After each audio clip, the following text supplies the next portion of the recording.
ඔන්න ඉතින් දවසක් දුඹුරු හාවෙක් කැලේ ඇවිදිමින් හිටියා. එහෙම ඉන්න අතරේ එයාට බඩගින්නක් දැනුණා. ඉතින් එයා දැන් කෑම මොනවා හරි හොයන්න පටන් ගත්තා. ටික දුරක් යද්දි එයා දැක්ක ඈතින් කැරට් වගාවක් තියෙනවා කියලා. ඉතින් හරිම සතුටින් ඒ කැරට් වගාව දිහාට දුවගෙන ගියා. ඊට පස්සේ ඉත්ලින් එයා කැරට් වගාවට පැනලා කැරට් අල එකින් එක ගලවගෙන බඩ පිරෙනකන් කැරට් කෑවා. ඉතින් එයා හරිම සතුටින් තමයි හිටියේ. මෙහිම කැරට් කාලා ඉවර වෙලා එයා කැලේට යන්න පිටත් වුණා. දැන් ඉතින් බඩගින්නත් නිවිලා නිසා කලින්ටත් වඩා සතුටින් තමයි දැන් මෙයා ඉන්නේ.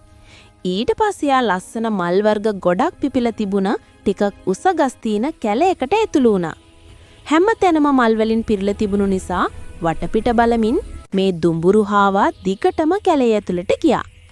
ටික දුරක් යනකොට ඒ මල් කැලේ ඉවර වෙලා ලොකු ගස් තියෙන. ඒ වගේම බිම පුරාම කොළපාට තනකොළ පිරුණු තවත් කැලෑවක් හමු වුණා. දැන් යාට පොඩි මහන්සියකුත් දැනුණා. ඒ නිසා ටිකක් වාඩි වෙන්න හිතුණත් ඉස්සරහ ලොකු ගහක් තියෙනව දැකලා ඒ ගහ යටට ගියා.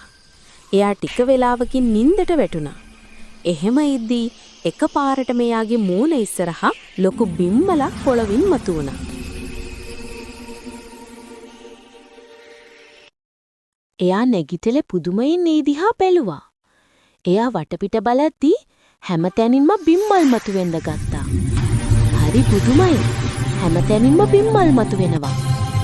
ඒ වගේම එයාව වැහෙන්න තරම් උසට ඒව මතුවෙනවා.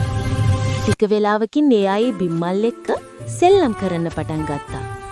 එයා උඩ පැන පැන ඒව සෙල්ලම් කරද්දී එයාගේ ළඟ තිබුණ බිම්මලත් ගොඩක් උසට වැඩුණා.